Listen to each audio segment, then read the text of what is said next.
नमस्कार बच्चों। आज हम कक्षा 2 की हिंदी की पुस्तक रिमझिम का पाठ 1 की कविता ऊँट चला पढ़ेंगे। तो अपना पाठ शुरू करने से पहले हम पहले देख लेते हैं कि ऊँट क्या होता है। क्या आप सब जानते हो कि ऊँट किसे कहते हैं? आपको जो है अपनी पुस्तक में ये एक चित्र नज़र आ रहा है। ये जो चित्र है ये ऊँट का चित्र है। तो ऊँट जो है एक पशु होता है, एक जानवर होता है जो कि रेगिस्तान में पाया जाता है। रेगिस्तान क्या होता है? रेगिस्तान एक ऐसी जगह होती है जहाँ पर कि दूर दूर तक रेत ही रेत होता है, बालू ही बालू होती है। और ऐसी जगह पर जो है बहुत ही कम पेड़ होते हैं या आपको पेड़ नज़र ही नहीं आते। और ऐसी जगह पर कौन रहता है? ऊँट। यानी इस पर जो है सबसे ज़्यादा जो है इस जगह पर पाया जाने वाला जो पशु है वो ऊँट है। आपको यहाँ पर एक पिक्चर नज़र आ रही है। ये जो पिक्चर है, ये जो फ़ोटो है, ये ऊँट की पिक्चर है ना। यहाँ पे आप सब इसको देख सकते हैं। कितना ऊंचा है ना ऊँट। इतना ऊंचा है कि आप सब तो छोटे छोटे बच्चे हो, तो आप सब तो इसके पैर के नीचे से आराम से निकल सकते हो, वो भी बिना झुके हुए। ठीक है। और ऊँट की अगर गर्दन आप देखो कितनी ऊंची गर्दन है ना बच्चों। तो इतनी ऊंची गर्दन और इसकी जो पीठ है ये भी ऊपर की तरफ उठी हुई है ना। इसकी पीठ का जो ये उठा हुआ हिस्सा है इसको हम कहते हैं हम्प। ठीक है। ऊँट का कुबड़। तो ऊँट जो है एक ऐसा पशु है जो कि रेगिस्तान में पाया जाता है, जहाँ पर कि दूर दूर तक जो है आपको पानी या फिर कोई भी पेड़ नज़र नहीं आता। ऊँट की एक खासियत होती है कि ये एक ही बार में जो है कम से कम 200 बॉटल पानी आराम से पी सकता है। अब आप सब तो एक दिन में जो है 7-8 बॉटल ही पानी पीते हो, लेकिन ऊँट जो है सोचो एक ही दिन में 200 बॉटल। ठीक है। यानी इतना सारा पानी ये एक ही बार में पी जाता है। ठीक है। और ऐसे ही ये बहुत सारा खाना एक ही बार में खा लेता है और फिर ये जो है कई दिन तक ना पानी पीता है और ना ही खाना खाता है। ठीक है। आप ऊँट के अगर पैर देखो ध्यान से, ठीक है, तो ये गद्देदार पैर होते हैं, जिससे कि ये गरम गरम रेत जो होती है जब धूप आती है ना तो ये बहुत गर्म हो जाती है। और जब गरम गरम रेत होती है तो अगर आप इस पर नंगे पाँव चलोगे तो आप चल भी नहीं पाओगे। लेकिन ऊँट, इसको कोई फ़र्क नहीं पड़ता, क्योंकि ये जो है रेत पे भी बहुत ही आसानी से चल सकता है, क्योंकि इसके जो पाँव होते हैं उनकी बनावट इसी तरीके से होती है, गद्देदार इसके पैर होते हैं।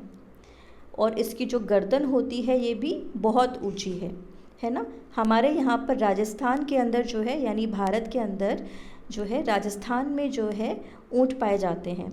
आप यहाँ पे ऊँट को देख रहे हो ना, तो ऊँट जो है उसको इस तरीके से सजा दिया जाता है और फिर बच्चे बड़े बूढ़े सब इसकी सवारी का मज़ा लेते हैं। ठीक है। आप में से तो बहुत सारे बच्चों ने ऊँट देखा भी होगा और बहुतों ने तो इसकी सवारी भी करी होगी। कुछ तो ऐसे बच्चे होंगे ही जिसने जो है इसकी सवारी करी है। ठीक है। तो इस तरीके से जो है आपको यहाँ पर जो है रेत ही रेत नज़र आ रहा है ना, बालू ही बालू नज़र आ रही है। ठीक है। तो ऐसी जगह पर जो है ऊँट रहते हैं। ये देखो इस पिक्चर में बच्चा कैसे जो है आराम से ऊँट की पीठ पर बैठकर जो है सवारी का आनंद उठा रहा है। ऊँट जो है बोझा उठाने के भी काम आता है। देखो कैसे जो है ऊँट के साथ जो है एक बग्गी जो है बांध दी गई है। ठीक है। और इस बग्गी पर ये तीनों आदमी आराम से जो है बैठे हुए हैं, या फिर इस पर जो है सामान या फिर कोई भी बोझा रख कर भी इसको जो है यूज़ किया जा सकता है, सामान को इधर से उधर ले जाने के लिए। यानी कि एक जगह से दूसरी जगह पर सामान को ले जाने के लिए भी जो है ऊँट का इस्तेमाल किया जाता है। अब जो ऊँट है वो एक ही बार में इतना सारा जो है पानी पीता है, उसको वो कहाँ पे रखता है? ठीक है। इतना सारी पानी वो जो है पीकर अपने इस कुबड़ में रखता है, यानी अपने हम्प में रखता है। ठीक है। ये जो इसकी पीठ पर हमें ये गोल गोल सा ऊंचा सा हिस्सा उठा हुआ नज़र आ रहा है, इसको हम बोलते हैं हम्प। ठीक है। यहाँ पर ये जो है एक ही बार में बहुत सारा पानी पीकर जो है स्टोर कर लेता है और फिर इसको जब कभी भी प्यास लगती है तो वो उसी पानी को यूज़ करता है। ठीक है। अब इसको एक ही बार में इतना सारा पानी पीने की क्यों ज़रूरत पड़ती है? क्योंकि रेगिस्तान में मैंने जैसा आपको बताया ये ऐसी जगह पर रहता है जहाँ पर कि दूर दूर तक आपको जो है पानी नज़र नहीं आएगा, ठीक है। तो अगर इसे जो है एक जगह से दूसरी जगह जाना है और लंबा जो है इसको रास्ता तय करना है, जिसको तय करने में कई दिन लग जाते हैं, तो फिर तो पानी की ज़रूरत पड़ेगी और रेगिस्तान में तो पानी होता नहीं। इसीलिए ये एक ही बार में बहुत सारा पानी पी लेता है और अपने हम्प के अंदर उसको स्टोर कर लेता है, ठीक है बच्चों। तो इसीलिए जो ऊँट है, क्योंकि इसमें इतनी सारी खासियत है, इसीलिए इसको रेगिस्तान का जहाज़ कहा जाता है। क्यों कहते हैं? जैसे जहाज़ पानी के ऊपर आराम से चलता है ना, ऐसे ही ऊँट जो है रेत में, बालू में बहुत ही आसानी से चल सकता है और इसको कोई दिक्कत भी नहीं होती। तो चलिए शुरू करते हैं अपनी कविता। ऊँट चला भई ऊँट चला, हिलता डुलता ऊँट चला, इतना ऊंचा ऊँट चला, ऊँट चला भई ऊँट चला, ऊंची गर्दन ऊंची पीठ, पीठ उठाए ऊँट चला। बालू है तो होने दो, बोझ ऊँट को ढोने दो, नहीं फंसेगा बालू में भी ऊँट चला। जब थक कर बैठेगा ऊँट, किस करवट बैठेगा ऊँट, बता सकेगा कौन भला, ऊँट चला भई ऊँट चला। तो ये थी आपकी कविता। अब इस कविता का क्या मतलब है वो समझते हैं। ऊँट चला भई ऊँट चला, यानी ऊँट जो है चल रहा है। हिलता डुलता ऊँट चला, और ऊँट कैसे चल रहा है? हिलता हुआ, ठीक है, क्योंकि ये बहुत ही ऊंचा होता है, बहुत ही लंबा होता है, तो जब ये चलता है तो ये हिलता रहता है, इसीलिए कह रहे हैं हिलता डुलता ऊँट चला। इतना ऊंचा ऊँट चला। अब आपको दिख रहा है ना इसकी कितनी ऊंची है, जो इसकी ऊंचाई है ना, बहुत ऊंचा है ऊँट, तो इसलिए कह रहे हैं इतना ऊंचा ऊँट चला। ऊँट चला भई ऊँट चला। ऊंची गर्दन ऊंची पीठ, इसकी गर्दन जो है, ऊँट की जो गर्दन है वो बहुत ऊंची होती है, देखो कितनी ऊंची उठी हुई है ना। ऐसे ही इसकी जो पीठ है वो भी कितनी ऊंची उठी हुई है। तो अपनी पीठ को उठाकर, अपनी गर्दन को उठाकर, ठीक है, ऊँट जो है चलता ही जा रहा है। ऊंची गर्दन ऊंची पीठ, पीठ उठाए ऊँट चला। बालू है तो होने दो, यानी रेत है तो होने दो, बालू यानी रेत, ठीक है।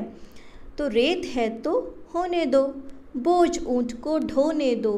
तो चाहे कितनी भी रेत हो, चाहे कितनी भी बालू हो, उस रेत में चलने में हमें परेशानी हो सकती है, लेकिन ऊँट को जो है उसमें चलने में कोई भी परेशानी नहीं होती। और ऊँट जो है उस रेत में भी बोझ उठाकर, यानी बहुत सारा सामान अपनी पीठ पर लादकर या फिर जो है बग्गी में रखकर, जो है जो कि उससे बांध दी जाती है, आराम से जो है बोझ को उठाकर ऊँट जो है रेत में भी चल सकता है। उसको जो है रेत होने से भी कोई फ़र्क नहीं पड़ता।